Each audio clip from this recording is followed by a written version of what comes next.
Hello' guys, কি খবৰ? সকলোৰে ভালনে? মই অন্য এটা ভিডিঅ'ত আপোনালোকক পুনৰ স্বাগতম জনাইছোঁ। আজি আমি গৈছিলোঁ চাফৰাই সোণাৰু কাঞ্চন মহোৎসৱ আৰু গড় চাৰিআলিত হৈছিল। আমি এয়া দেখিছেনে কিমান ডাঙৰ এৰিয়া লৈছে আৰু ইমান ধুনীয়াকৈ পাতিছে। যিহেতু 5 বছৰীয়া মহোৎসৱ হয় এইখন। 5 বছৰ ফটো মাৰিবলৈ বহুত ধৰণৰ চেলফি ষ্টেণ্ড বনাই দিছে। দেখিছেনে?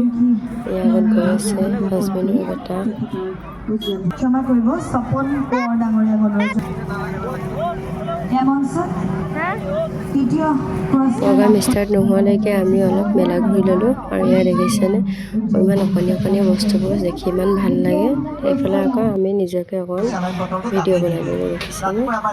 তাৰপিছত আকৌ এইফালে চেলফি ষ্টেণ্ড। ভাবিলোঁ চেলফি ষ্টেণ্ডত ফটো এখন মাৰিম বুলি, কিন্তু ইমান ভিৰ, কিন্তু মাৰিব নহ'লে নহয়। আৰু আনফালে এয়া প্ৰগ্ৰাম ষ্টাৰ্ট হৈছে লাহে লাহে। দেখিছেনে ফেশ্বন শ্ব' হৈছে। অসমীয়া চহা জীৱনৰ আন এক চিনাকি কাষত কললৈ পানী তুলিবলৈ বুলি এয়া আপোনালোকৰ সন্মুখত বেবী ফোন।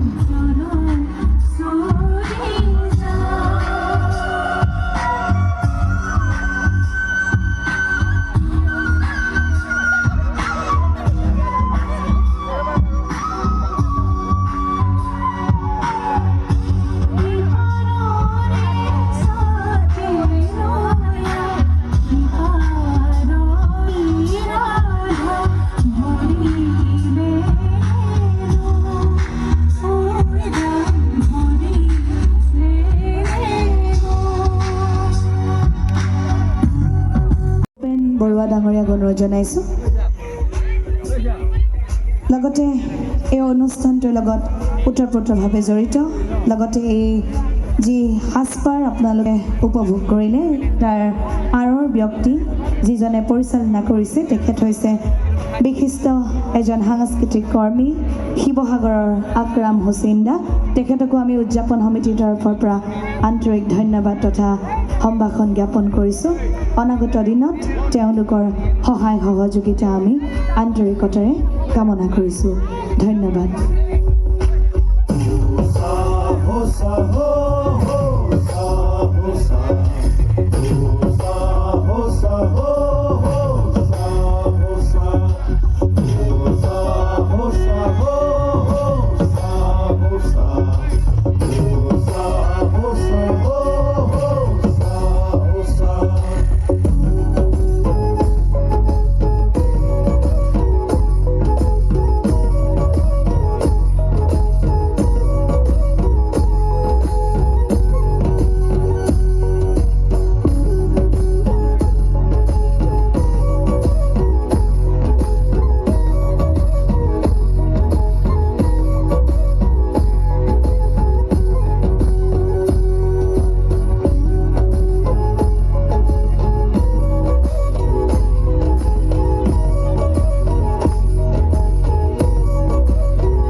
সম্ভাষণ জনাবলৈ লগতে আমাৰ উদযাপন সমিতিৰ সাংস্কৃতিক সম্পাদকক অনুৰোধ জনাইছোঁ এটি স্মাৰক তেখেতক প্ৰদান কৰিবলৈ। উদযাপন সমিতিৰ তৰফৰ পৰা সন্মানীয় প্ৰাঞ্জল ৰাজ খনিকৰলৈ প্ৰগ্ৰাম চাই মেলি আমি ভাবিলোঁ চেলফি ষ্টেণ্ডত ফটো কেইখনমান মাৰোঁ বুলি। এইফালে বেটা আৰু হাজবেণ্ড আৰু এইফালে প্ৰথম সোমাই আহি গেটখনতে মই ফটো এখন মাৰিলোঁ। দেখিছেনে? আৰু তাত ইমান ধুনীয়া অকণমানিকে জংঘল এখন বনাই লৈছিলে, তাতে ভাবিলোঁ বেটাকো ফটো এখন মাৰোঁ বুলি। আৰু এইফালে বিহুৰ নামবোৰ লিখি থৈছে সোণাৰু কাঞ্চন কৃষ্ণচূড়া মহোৎসৱ 2025ৰ চাইনবোৰ্ড মাৰি থৈছিলে। তাতো ফটো মাৰিলোঁ। আৰু আনফালে আকৌ কুসুম কৈলাশ দাক লগ পালোঁ। কুসুম কৈলাশ দাক লগ পাই বহুত ভাল দিলে, যিহেতু মই ৰিয়েলত নাই দেখা কুসুম কৈলাশ দাক, আজি ফাৰ্ষ্ট দেখিছোঁ। সেইবুলি দাদাৰ লগত ফটো এখন মাৰিলোঁ। আৰু আমি প্ৰগ্ৰামৰ যি ফটো মাৰিলোঁ আপোনালোকৰ লগত শ্বেয়াৰ কৰিছোঁ। ফটোকেইখন ভিডিঅ'টো ভাল লাগিলে মানে লাইক কমেণ্ট কৰি দিব দেই। যদি মোৰ চেনেলটো ইউটিউবত চাই আছে তেন্তে ছাবস্ক্ৰাইব এটা কৰিবলৈ নাপাহৰিব। আজিলৈ ভিডিঅ'টো বাই বাই।